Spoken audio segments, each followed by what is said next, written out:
Silly, and today I'm going to be doing a That Book review on Crown of Midnight by Sarah J. Maas. So on Goodreads, I gave it a 5 out of 5 stars, but really, I would say it's like a 4.9, and I know that's so annoying, but there's just, again, every single time I don't give a book like a 5 out of 5 stars, it's because there was just one main thing that just, I couldn't make it a 5. And honestly, if it wasn't for the second half of the book, I would have given it a 4 or maybe even a 3 out of 5 stars. But we'll get more into that in the spoiler section, so stay tuned for that. As a letter grade, I would give it an A-. Again, it was like the first half of the book. The book is split up in 2 parts. Part 1 is the King's Champion, and part 2 is like the Queen's Arrow, I believe. Honestly, part 1 just felt like a petty love triangle fantasy version of a contemporary. The love triangle got so overwhelming that I just couldn't read it anymore, and it made me so frustrated, and I had so many problems with it. But part 2 definitely makes up for it, because oh my god, it was so good. I would have been fine if part 1 was just shortened and then part 2 was longer, because part 2 was like the main thing, and I even think part 2 was kind of shorter than part 1, right? Like, this is part 1 and this is part 2. So the good part of the book wasn't even half of it, and the other half was just someone on Instagram actually told me that Crown of Midnight goes by really slowly, but the ending is amazing. It makes up for it. And it definitely did, but I'm so annoyed at part 1. I honestly think that was my only problem with the book. It was the love triangle in like part 1. I feel like it got in the way and it was used to make conflicts. But yeah, otherwise part 2 was so amazing that it went from like a 3 out of 5 stars to a 5 out of 5 stars. So that's how amazing the second part was. It just, so many things happened. Okay, so let's move on to the spoilerly section. So in Throne of Glass, Dorian was definitely the obvious pick. The one that we probably thought she was going to end up with. But at least in the first, no, I say the whole entire book. In Crown of Midnight, Kale is the one. I mean, I guess this is just how love triangles work, but like once one person isn't allowed to be with that person, they go to the next one. I mean, it's okay, but it got annoying to the point where they would have a fight. Oh, now I'm with Dorian. Now we don't want to be friends anymore. I'm with Kale. Like right after she broke it off with Kale, like she literally flipped out and wanted to kill him, which I'll talk more about after this. I was literally going to be like, don't be with Dorian. As much as I want you to end up with Dorian, because I'm on Team Dorian, I was like, don't. I want you to be your own independent self for a little bit. Think about it. Really understand what you want, because she's so narrow-minded, especially in the first part of the book where all she wants is her freedom. And it was just so Kale, Dorian, Kale. I was just like, pick one. But I guess this is like the whole point of a love triangle. But honestly, and when she was with Kale, like, she wasn't even friends with Dorian. She shut him out, and she was like, I don't feel anything for you, like, I'm moving on, and like, I'm just trying to help you, whatever. And she's like ignoring him and making him feel like she was just using him to become the King's Champion. And we all know that that's not true. She like literally like went from hating him-ish, not really hating him, but if you know what I mean, like shutting him out, to like going to his room. She started doing that when she stopped liking Kale. It's just like, can't there be a moment where it's like not, oh, I hate you, so I'm going to the next one. I don't want to be your friend anymore, so I'm going to go to the next one. Like, if you know what I mean. Oh, I forgot what chapter it is, but the chapter when it was Kale's birthday, and then you know what happens after that. I literally, first time in a long time that I've cried, I cried because I was happy for Kale, but I was just so sad for Dorian. Like, I was just like, oh my god, like it's fine to kiss him and be a thing, but it's the next to have sex with him, and Kale was her first, and that just makes everything a little more complicated. And I said this in my review for the Assassin's Blade, check that out if you haven't already. Sam and Kale feel way too similar to me. Like, I honestly feel like they're the same person. I imagine them as the same person, and there's so many parallels in this book to that. Like, I mean, this is stupid, but they both had a split lip at one point. They were both captured. They both led her to be in either Endovir or a dungeon, even though she was only in the dungeon for like a week or something. But still, it led her to snap, and that scene where she snapped for Kale was amazing. But I mean, like, I don't hate Kale. Like, I want her to end with Dorian though, but I like Kale too. When he hugged her, like right in the beginning when she was throwing like the severed head into the sewer. Like that hug was so and then when they were dancing together, but sometimes the moment was ruined because Dorian was there. I love Dorian, but sometimes if you're gonna make it be with Kale, keep Dorian out of it, because that just like tears your head in like 3 different ways. I mean, that's what a love triangle is supposed to do, but that also happened in Throne of Glass when she kissed Dorian and she was happy, and then Kale was like at the bottom of, or he was in the garden or whatever, and he was looking up like, oh, like she wasn't even thinking about the guy over here or whatever. I'm talking really fast, but I'll probably go back to this because I haven't read everything. But let's move on to something else. Selena is not a cold-hearted murderer. She has been faking the deaths, and I was pretty cool of her. Oh, I also forgot that if she ever betrayed the king, he would kill Kale and then Nehemia and then her family. M-E-A-H, the place that Roland comes from, sounds like meh to me. Who loves the fact that Roland's title is Lord Roland Havillard of meh. Like meh. I couldn't stop laughing every single time I read it. It's like, oh yeah, he went back to meh. And I also love this scene. Roland asked, and what sort of work do you do for my uncle? Dorian shifted on his feet. Kale went very still. But Selena returned Roland's smile and said, I bury the king's opponents where nobody will find them.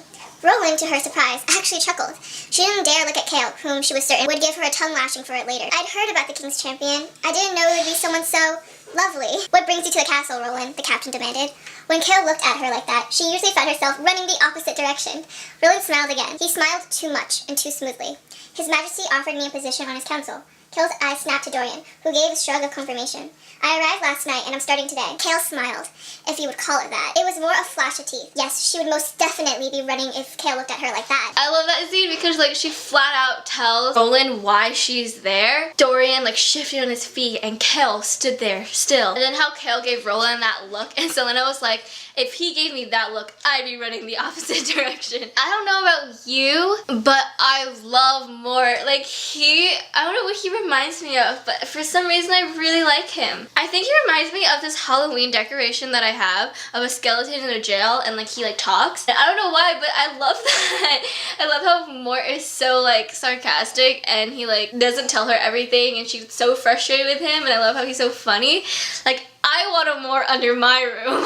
Okay, so the queen keeps telling Selena that she is bound to the fate of the country, and Selena doesn't want to accept that. She doesn't even want to hear it because she wants her own freedom, and I hate to admit it, but she feels so selfish to me. This is definitely in the first half of the book. The second half, after Nehemia dies, like as Nehemia said, her death was gonna set her back on track, and I feel like that track is helping the country, possibly being with Dorian, because honestly, listen to this, Elena and Gavin, Selena and Dorian. Like, it rhymes. It has to be, right?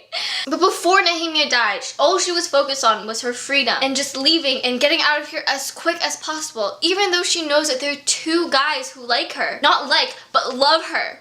Like, how can she... And if you read The Assassin's Blade, you understand why she's selfish more, but still. So yeah, the queen's been like, your face tied to the country.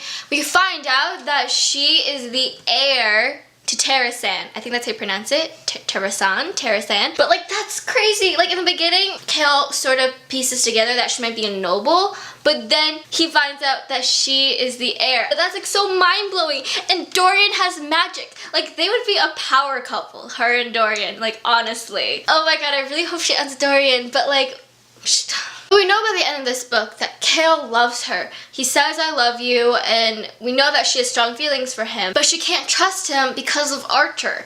And I'm so glad Archer died because I hate him so much. He's the reason why Nehemia died. He's the reason why she can't trust Kale anymore, which I'm kind of glad about. No, okay, not super glad because I want to end with Dorian, but I can't help but like Kale. Okay, sorry. And he kind of ruined everything. But speaking of deaths, I love the way that she took care of Grave. She pinned him down by his arms with 2 daggers, held a dagger up to his throat, and when he didn't talk, she stabbed a dagger in both of his thighs. Like, amazing. So I don't understand Selena's burning urge to kill Kale after Nehemia died, because it's not like Kale's decision to not tell her was a direct cause of her death. Like, I agree with everything she feels. Everything. The hate, the passion, and just the distrust. But the urge to kill him, to end his life, made no sense to me. I feel like that was way over the top. So that's been confusing me a lot in this book, if you can't tell. And honestly, I feel like when I'm reading these books, a lot in Crown of Midnight, not so much Throne of Glass, Who Knows in Heir of Fire, and Queen of Shadows, but I feel like she does all these crazy things, and I'm just hoping by the end that she fixes them all. I feel like we're just like jumping in the air and hoping that we land. And Selena's inconsistencies with being like a capable, notorious reason why she's called Arlen's assassin was just really frustrating because I feel like it was just being used for conflict. Like her with Davis, I think, when she killed him, like if she was really Arlen's assassin, if she really was the best, most notorious assassin, I feel like a lot of her encounters should have been a lot more easy. Yes, it's difficult. She's still human. But if she really is all these titles, encounters be a little easier. And also with the witch, like she somehow allowed the witch, she was like, oh, with all my assassin training, I still couldn't see that thing coming when it hit me in the head. It's just like, and there were other moments but she was totally capable of it, so why wasn't she capable of it during that moment? I said I forgive her because she got out of the shackles really quickly, but then right after that, she almost got caught again. Just the inconsistencies and then her being selfish just created too many, and the love triangles created way too many conflicts that weren't necessary. Like instead of seeing her shackled by the witch, I would love to see her just take out the witch. Like that would be so much better to read. And you know, an inconsistent every now and then is a good way to show that she is also human. But I feel like the majority of the time, 99.99999% of the time, she should be able to do all these things with ease. And also, even Kale was like, I worry about you. Her almost being poisoned by Davis totally proved him right that he should be worrying about her. She doesn't want him to worry about her, but at the same time she's getting all this trouble. I guess this is another reason why it's a 4.9. Maybe even a 4.8 at this point. Chapter 44. Oh my god, I loved it when she was in the catacomb, the libraries, the catacomb thingies, and then Dorian followed her, and then they were both running away from the thing. Like, I love that chapter. Because then we found out what the cloak creature is. It's like a human, but it's not a human anymore. Selena and Dorian shirtless afterward. They tell each other their secrets, Dorian having magic, and Selena doing all the searching and that kind of stuff. And she finally feels remorse for wanting to kill Kale. I'm very interested on what's gonna happen to Kaltan and Roland. What is Kale gonna do about going back to his home, being the heir there, because he promised, but he can't now that Selena had put all this information on him. Like, both of them could have communicated a little better about the situation, because both of them just put information on each other and just hoping, because like sending her away, she has to come back because the king, or else the king's gonna kill Kale.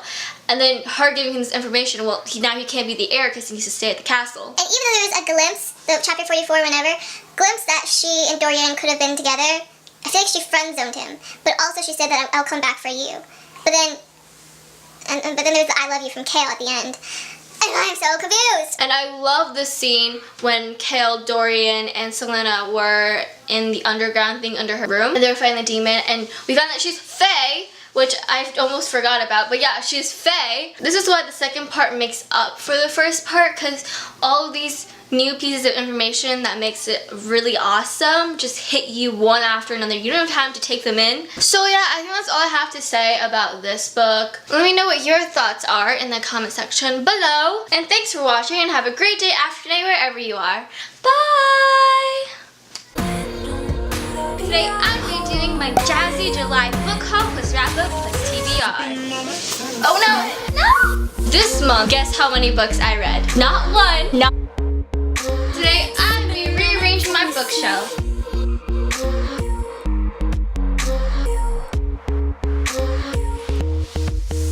Okay, so this is the end product.